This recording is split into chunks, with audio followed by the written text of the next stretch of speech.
மனைவி வசியம், தொழில் வசியம், தகாத உறவை பிரித்தல், தனவசிய குடுவைமை மற்றும் அனைத்து விதமான மாந்திரிக பிரச்சனைகளுக்கு உடனடி தீர்வு பெற விஷ்ணுமாய ஆன்மீக நிலையத்தை அணுகவும். தொடர்புக்கு ஸ்கிரீனில் உள்ள நம்பரை அழைக்கவும். சிவாய நம்ம ரிஃப்ளெக்ட் ஆன்மீக சேனலை பார்த்துட்டு இருக்கிற அனைவருக்கும் வணக்கம்.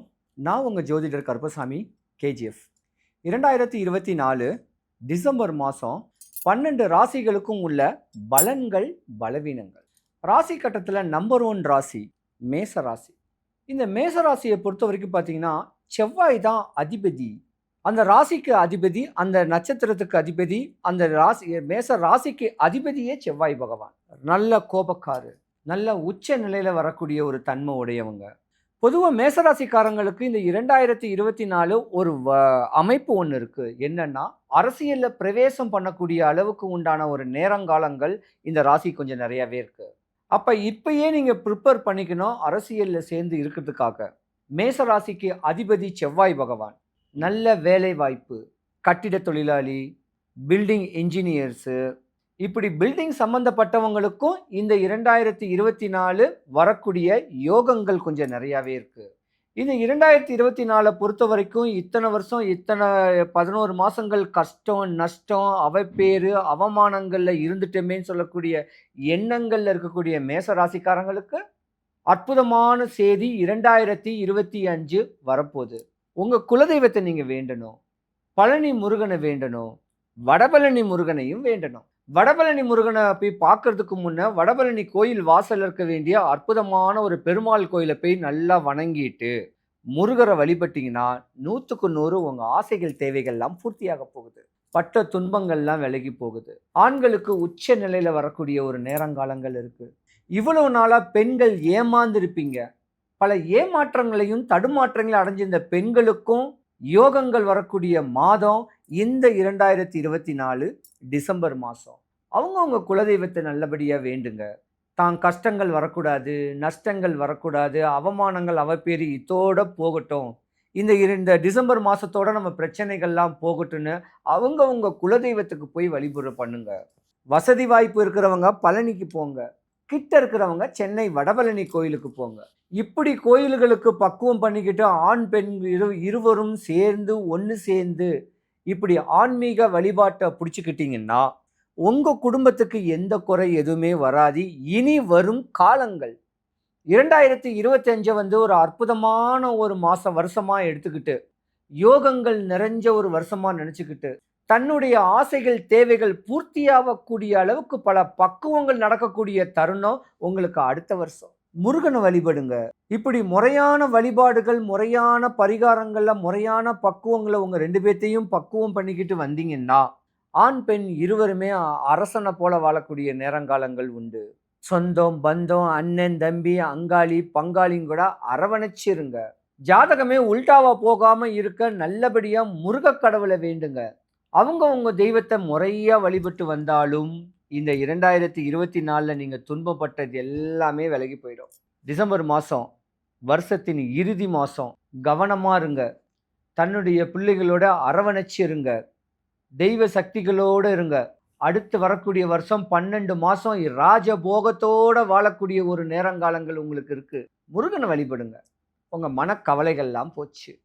பட்ட துன்பம் எல்லாமே போக போகுது. நேரங்காலம் கூடி நல்லபடியாக வாழ்கிறதுக்கு எம்பெருமானுடைய அருளாட்சி உங்களுக்கு பரிபூர்ணமாக கிடைக்கணும்.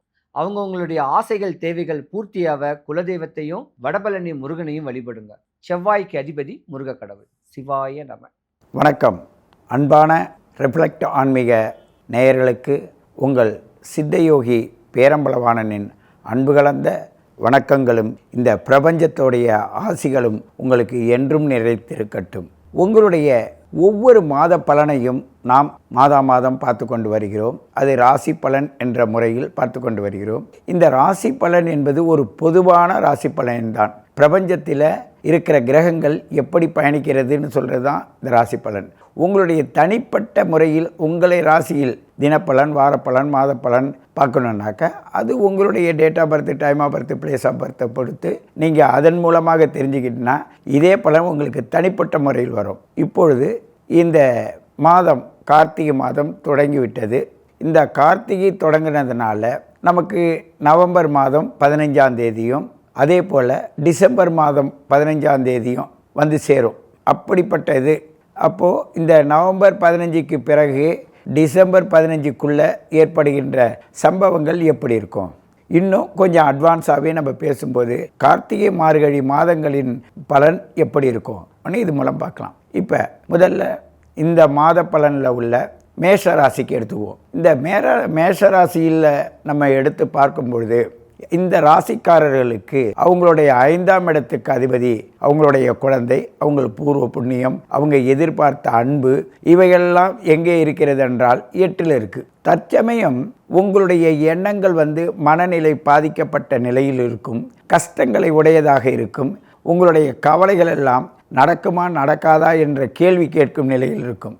ஏனென்றால் 5 சூரியன் 8ல் போயிருக்கிறார். தன்னுடைய ராசியாக இருந்தாலும் தன்னுடைய வீடாக இருந்தாலும் இந்த பிரச்சனை எப்படி இருக்குன்னா தனக்குத்தானே வந்ததாக இருக்கும். நீங்கள் என்ன பண்ணிடுவீங்க மேஷராசிக்காரனிங்க, நான் உங்களுக்கு அதை செய்கிறேன், நான் இதை செய்கிறேன்னு முன்கூட்டியே அவசரப்பட்டு வாயை விட்டுருவீங்க. அந்த வார்த்தை என்ன ஆகுனாக்க அது ஒரு கோபதாபமாக மாறிடும். அப்படி கோபதாபமாக மாறின பிறகு நீங்கள் என்ன சொல்லுவீங்க, நான் தெரியாதனமாக வார்த்தையை கொடுத்துட்டேனே அப்படின்னு சொல்லுவீங்க. இப்படிப்பட்ட நிலையில் ஒரு கல்யாணம் காட்சி, ஒரு குழந்தை படிப்பு, ஒரு குலதெய்வத்துக்கான காரியங்கள், இது மாதிரி காரியங்களை உருவாக்குவீங்க. ஆனால் அந்த இடத்துல போய் நின்று செய்ய முடியாத தடுமாறுவீங்க. உங்கள் குலதெய்வம் என்ன பண்ணுது, எனக்கு ஏன் இந்த பிரச்சனை வருது, இப்படிலாம் நீங்கள் நினைப்பீங்க. எதுவுமே மேலிருந்து வருகின்ற எல்லா பவரும் உங்களுக்கு சமமாக தான் வரும்.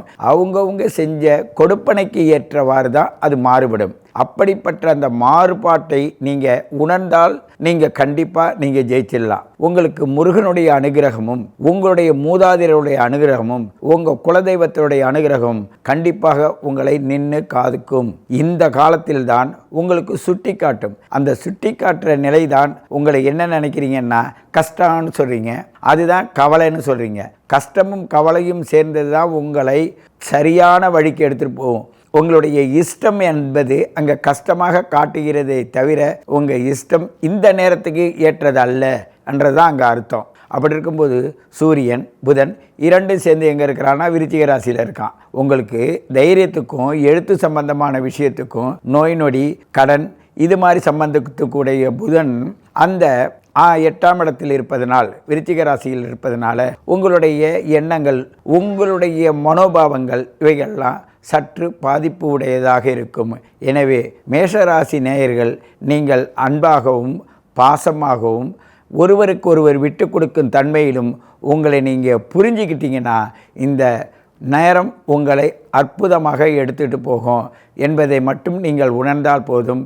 அதில் இருக்கிற 3 வகையான மனிதர்கள் இருக்காங்க. அதில் குரு சம்பந்தப்பட்டவங்க, சனி சம்பந்தப்பட்டவங்க, புதன் சம்பந்தப்பட்டவங்க, இந்த 3 பேர் இருக்கும்போது அவங்க அந்த ராசின்னு சொல்லும்பொழுது அந்த வீட்டு அதிபதிகளில் புதன் அங்கே வந்துடுறார், இந்த நட்சத்திர அதிபதி. அப்படி இருக்கும்போது அந்த காரியத்தை அவசரப்பட்டு திடீர்னு போய் செஞ்சு அதில் மாட்டாமல் கையெழுத்து போடும் விஷயங்களில் கவனமாக இருங்க. பத்திரம் சம்பந்தமான விஷயங்கள், எழுத்து சம்பந்தமான விஷயங்கள் உங்களுக்கு பாதிப்பு தராமல் பார்த்து கொள்ள வேண்டும் என்று உங்களை கேட்டுக்கொள்கின்றேன். வணக்கம், நான் உங்கள் அன்பான சயின்டிபிக் வேதிக் அஸ்ட்ராலஜர் அஸ்ட்ரோரண்டி பேசுகிறேன். நல்லது நினைப்போம், நல்லதே நடக்கும். தொடர்ந்து நம்மளுடைய சேனல்ல வரக்கூடிய வீடியோஸ் பார்த்துட்டு இருப்பீங்க நம்புறேன். அறிவியல் சார்ந்த ஜோதிட கருத்துக்கள், அதாவது எந்த விதத்திலும் நாம மூட நம்பிக்கைகளை போகாமல் அந்த தோஷம் இந்த தோஷம்னு போய் யாரையும் பயமுறுத்தாமல் உள்ளது உள்ளவாறு மிகைப்படுத்தாமல் ஜோதிட சாஸ்திரம் எப்படி செயல்படுகிறது, அந்த ஒளி தத்துவத்து மூலமாக நம்ம செய்த பூர்வ புண்ணிய கர்மா பாவ புண்ணிய கர்மாக்கள் எப்படி இந்த வாழ்க்கையில் இந்த ஜென்மத்தில் நல்ல சம்பவங்களாகவும் சாதகமற்ற சம்பவங்களாகவும் வாய்ப்புகளாகவும் இழப்புகளாகவும் எப்படி உருவெடுக்கிறது, அது கோச்சார அடிப்படையில எப்படி நமக்கு பலன்களை கொடுக்கறது அப்படிங்கிறது நாம துல்லியமா பார்த்துட்டு இருக்கோம். சயின்டிபிக் வேதிக் அஸ்ட்ராலஜி முறையில நாம பார்த்துட்டு இருக்கோங்கிறது உங்களுக்கு தெரியும். அந்த அடிப்படையில அந்த வகையில இந்த வீடியோல நம்ம என்ன பார்க்க போறோம்னா, மேஷ ராசி அன்பர்களுக்கு டிசம்பர் 2024, அதாவது வருடத்தின் கடைசி மாதமாகிய டிசம்பர் மாதம் எத்தகைய ஒரு மாதமாக காலகட்டமாக அந்த 31 நாட்கள் எப்படி இருக்க போகிறது அப்படிங்கிறது நாம பார்க்க போறோம். அதுக்கு முன்னாடி ஃபர்ஸ்ட் டைம் நம்மளோட சேனல் வரவங்க மறக்காம சப்ஸ்கிரைப் பட்டன் கிளிக் பண்ணுங்க. உங்களுக்கு பிடிச்ச வீடியோஸ் நீங்க ஷேர் பண்ணலாம். இப்ப பாத்தீங்கன்னா மேஷ ராசிக்காரர்களுக்கு எத்தகைய ஒரு அமைப்பு இருக்கும் பார்க்கும் பொழுது, ஆண்டு கிரகம் என்று சொல்லப்படுகிற குரு 2ஆம் இடத்திலே நீடித்திருக்கிறார். ராகு பாத்தீங்கன்னா 11ஆம் இடம் 12ஆம் இடம் என்று சொல்லப்படுகிற விரயஸ்தானத்திலே நீடித்திருக்கிறார். 6ஆம் இடத்தில் வந்து கேது இருக்கிறார். அந்த கேதுவை குரு பார்க்கிறாருங்கிறது ஒரு விசேஷம். அதுக்கப்புறம் சனி வந்து நீடித்து 11ஆம் இடம் என்று சொல்லப்படுகிற ஒரு அருமையான ஸ்தானத்துல கடந்த ஒரு 1.25 வருஷமா ஜனவரி 2023 இப்ப வரைக்கும் கும்பத்தில் இருக்கக்கூடிய சனி மேஷராசிக்கு 11ஆம் இடம் என்று சொல்லப்படுகிற ஒரு நல்ல ஒரு இடத்துல இருந்து நல்ல பலன்களை கொடுத்துட்டு இருக்கிறார். அது அடுத்த ஒரு 5-6 மாசத்துக்கு சனி பயிற்சி ஆகிற வரைக்கும் இதே அமைப்பு தான். ஸோ எந்த ஆண்டு கிரகத்தோட பயிற்சியும் டிசம்பர் மாதம் நம்ம பார்க்க போவது இல்லைங்கிறது நீங்க முதல்ல தெரிஞ்சுக்கணும். சரி, அது ரைட்டுங்க. மாத கிரகம், அதுக்கு முன்னாடி ராசி அதிபதி எப்படி இருக்காருன்னு பாத்தீங்கன்னா, மேஷ ராசியோட அதிபதியே செவ்வாய் வந்து கடகத்துல நீச்சமா இருந்தாலும் தவறு இல்லை. நீடித்து முழு 31 நாளும் கடகத்திலே இருக்க போறார். அந்த 90 நாட்கள் பாத்தீங்கன்னா செவ்வாய் வந்து வக்கர ரீதியாகவும் நேர்கதியாகவும் கடகத்திலே இருக்கக்கூடிய ஒரு அரிதான ஒரு டைம் வருது. அதுல வந்து டிசம்பர் மாசம் 31 நாட்களும் எந்த ஒரு பெயர்ச்சியும் செவ்வாய் பகவான் பெறப்போவதில்லை. சோ 4ஆம் இடத்திலிருந்து 10ஆம் இடம் என்று சொல்லப்படுகிற தொழில் ஸ்தானத்தை, வேலை ஸ்தானத்தை, அவருடைய சொசைட்டில இருக்கக்கூடிய ஸ்டேட்டஸை கொடுக்கக்கூடிய ஒரு உத்வேகத்தை கொடுக்கக்கூடிய ஸ்தானத்துல இருக்கிறது நல்ல விஷயம். ராசி அதிபதி செவ்வாய் நீச்சமா போயிடுச்சுன்னு நம்ம வந்து ஒன்னும் நம்ம தப்பா எடுத்துக்க வேண்டாம். ஏன்னா 4ஆம் இடத்துல இருந்து 10ஆம் இடத்தை பார்ப்பதே ஒரு நல்ல ஒரு அமைப்பு தான். கேந்திர பலம் இருக்கு இல்லைங்களா, கேந்திர பலம் இருக்கிறதுனால பிரச்சனை இல்லை. அதே சமயத்துல மற்ற கிரகங்கள்லாம் எப்படி இருக்குன்னு பாத்தீங்கன்னா, புதன் மேஷ ராசிக்கு 3க்கும் 6 ஒரு சுமாரான கிரகம். பிரச்சனைகளும் வம்பு வழக்குகளும் கொஞ்சம் ஏமாந்த இழப்புகளை கொடுக்கக்கூடிய ருணச்சத்ரு பாவத்தோட அதிபதியாகிய ராசி அதிபதிக்கு நண்பரா இல்லாத புதன் நீடித்து 8ஆம் இடம் என்று சொல்லப்படுகிற விருச்சிக ராசியிலே இருந்து குருவின் பார்வை பெற்றுகிறார். ஸோ என்ன ஆகும், குழந்தைங்க மாணவ செல்வங்கள்லாம் படிக்கிறவங்களுக்கு வந்து பிரச்சனையே இல்லை, நல்லா படிப்பாங்க, நிறைய கத்துப்பாங்க. இந்த ரிசர்ச் R&Dல இருக்கிறவங்களுக்குலாம் அருமையான விசேஷமான ஒரு பலன்கள் கொடுக்கும். ஏன்னா புதனின் காரதத்துவம் வந்து எப்பவுமே வந்து எல்லா ராசிக்கும் ஒண்ணுதான், ஆதிபத்தியம் தான் மாறிட்டு இருக்கும். ஸோ காரத்துவம் பார்த்தீங்கன்னா புதன் வந்து குருவின் பார்வை பெறுவதனால நல்லாவே வந்து புரிஞ்சுக்கக்கூடிய விஷயங்கள், சில கான்செப்ட்ஸ் பல நாள் புரியாத விஷயங்கள்லாம் இப்போ புரிஞ்சுக்கிட்டாங்கன்னு சில டெக்னிக்கல் லைன்ல இருக்கிறவங்க, மாணவர்கள், ரிசர்ச் லைன்ல இருக்கிறவங்க. ஏன்னா 8ஆம் பாவங்கிறது கொஞ்சம் அடிமட்டத்தில் இருக்கக்கூடிய விஷயத்தை தெரிஞ்சுக்கிறது, ரிசர்ச் பண்றது, ஒரு சில விஷயங்களை வந்து நுணுக்கமா யோசிச்சு ஒரு டாக்டரேட் பண்றது, அது மாதிரி விஷயத்துக்குலாம் ரொம்ப பிராப்தம் நிறைந்த காலமாக டிசம்பர் மாதம் இருக்கிறது. இந்த மாதிரி ஒயிட் பேப்பர்ஸ் போடுறவங்க, பேப்பர்ஸ் வந்து பப்ளிஷ் பண்றவங்க, அவங்களுக்கு எல்லாமே நல்ல பலன்கள் இருக்கு. படிக்கிறவங்க, மாணவர்கள், காம்படிட்டிவ் எக்ஸாம்ஸ் ப்ரிப்பேர் பண்ணக்கூடிய மேஷராசி அன்பர்களுக்கெல்லாம் ஒரு நல்ல டைம் நான் சொல்லுவேன். இருந்தாலும் அந்த புதன் வந்து 8ல இருக்கிறதுனால உடல் உபாதைகள் விஷயங்கள் கொஞ்சம் பார்த்துக்குங்க. தேவையில்லாத சிறு அடிவயிறு தொந்தரவுகளோ அஜீரண கோளாறுகளோ வரலாம். பட் குருவின் பார்வை இருக்கிறது நல்ல விஷயம். இருந்தாலும் சனியின் 10ஆம் பார்வையும் பெறுகிறார் புதன்கிறத நீங்க தெரிஞ்சுக்கணும். ஸோ அதனால சில பேருக்கு சனி திசை போயிட்டு இருக்கிறவங்களுக்கு எல்லாம் பாத்தீங்கன்னா இந்த சனியின் தாக்கம் கொஞ்சம் அதிகமா இருக்கும் பொழுது, 6ஆம் வீட்டு அதிபதியே வந்து 8ல் இருக்கும் பொழுது அந்த மாதிரி கடன், உடல் உபாதை, வம்பு வழக்கு, அது மாதிரி சில சிக்கல்கள் கொடுக்கலாம். பட் குருவின் பார்வை ஒரு மீடியமான ஒரு சில ரெமடிஸ் கொடுக்கும், நம்ம பயப்பட வேண்டியதில்லை. பட் புதனின் காரத்துவம் வலுத்து இருக்கும். ஷேர் மார்க்கெட்ல இருக்கிறவங்க நல்ல ஒரு ஞானத்தை பெறக்கூடியது, நல்லா புரிஞ்சு பண்ணக்கூடிய அமைப்பு, நல்ல லாபத்தை பெறக்கூடிய அமைப்பு, சில விஷயங்களை தெரிஞ்சுக்கக்கூடிய அமைப்பு எல்லாமே வந்து மேஷ ராசிக்காரர்களுக்கு அற்புதமான விஷயங்கள் புதன் கொடுக்க போறார். சுக்கிரன் பாத்தீங்கன்னா டிசம்பர் 3ஆம் தேதி இதுவரை 8ல் இருந்த சுக்கிரன் 9ஆம் இடத்துக்கு மாறுகிறார். அதுவும் நல்ல விஷயம். ஏன்னா 2க்கு 7 9க்கு போறது வந்து நல்ல ஒரு விஷயம். அதே சமயத்துல சூரியன் பாத்தீங்கன்னா டிசம்பர் 16ஆம் தேதி விருச்சிகத்துல இருக்கக்கூடிய சூரியன் 8ஆம் இடத்துல மறைந்த சூரியன், சுக்கிரன் எப்படி 9ஆம் இடத்துக்கு வந்தாரோ அதே மாதிரி சூரியனும் வரார், 16ஆம் தேதி வரார்.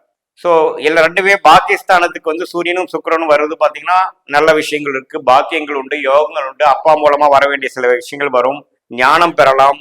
வரவேண்டிய இதுவரை கொஞ்சம் காத்திருக்கக்கூடிய விஷயங்கள் கைக்கு வரக்கூடிய அமைப்புகள், கைக்கு வந்து வாய்க்கு வரக்கூடிய அமைப்புகள், அது மாதிரி சில நல்ல விஷயங்கள் கொடுக்கக்கூடிய அமைப்புகள் இருக்கு. குறிப்பா சுக்கிர திசை சூரிய திசை நடக்கிறவங்களுக்கு எல்லாம் பாத்தீங்கன்னா மேஷராசிக்காரர்களுக்கு நல்ல பலன்கள் உண்டு. டிசம்பர் 3ல ஒரு தடவை, டிசம்பர் 16. ஸோ செகண்ட் ஹாஃப்ல இருந்தே ஒரு நல்ல விஷயங்கள் முதல் ஃபர்ஸ்ட் வீக்ல இருந்து கொஞ்சம் சில பெனிஃபிட்ஸ் சுக்கிரன் கொடுக்க அமைச்சிருவாரு. சுக்கிரன் பாத்தீங்கன்னா 29ஆம் தேதி வரைக்கும் தனுசுல இருந்துட்டு 29ஆம் தேதி பாத்தீங்கன்னா அதுக்கு பிடித்த நட்பு வீடாகிய மகர வீட்டுக்கு போய் 10ஆம் இடத்துக்கு போறதும் நல்ல இறப்பு, தொழில் மேன்மை, சில பாசிட்டிவான சில விஷயங்கள் நடக்கிறது, இதுவரைக்கும் செய்த உழைப்புக்கு நல்ல ரிட்டர்ன்ஸ் கிடைக்கிறது, ரிசல்ட் கிடைக்கிறது, எல்லா வயதினர்களுக்கும் கொடுக்கக்கூடிய அமைப்பு இருக்கு.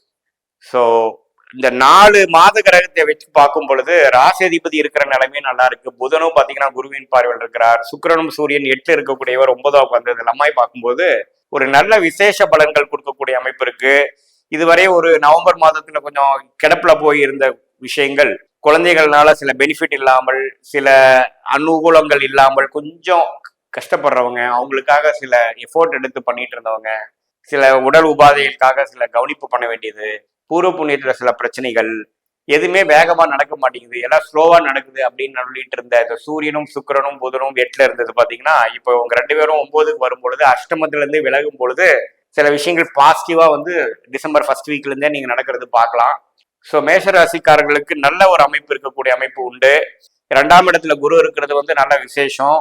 அதுக்கப்புறம் பாத்தீங்கன்னா மாச கடைசியில் சுக்கிரனையும் குரு பார்க்க போறார். ஸோ எல்லாமே ஓரளவுக்கு கைகூடக்கூடிய அமைப்புகள் உண்டு. போன 6 மாசம் கம்பேர் பண்றப்போ படிப்படியா மேஷராசிக்காரர்கள் ஒரு நல்ல விஷயத்துக்கு போயிட்டு இருக்கிறாங்க அப்படிங்கறதுதான் நிதர்சன உண்மை. அதை வந்து டிசம்பர் மாசம் ஒன்னும் உறுதிப்படுத்தக்கூடிய அளவுக்கு அக்டோபர் மாதம் கம்பேர் பண்றப்போ நவம்பர் இன்னுமே நல்லா இருக்குதுங்கிறது நீ தெரிஞ்சுக்கணும்.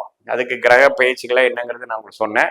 இது பொதுவான பலனை தவிர உங்களோட ஜென்ம ஜாதகத்துல எப்படி கிரகங்கள், எப்படி தசாபுக்திகள் இருக்கு போயிட்டு இருக்கு, உங்களுடைய தசாநாதன் புக்திநாதன் எப்படி இருக்காரு, அது கோச்சாரத்துல நான் சொல்றேன் கோச்சார பலனோட மிக்ஸ் பண்ணி பார்க்கும் பொழுது துல்லியமான பலன்கள் நீங்க எடுக்கலாம் அப்படிங்கறது இங்க தெரிஞ்சுக்கணும்.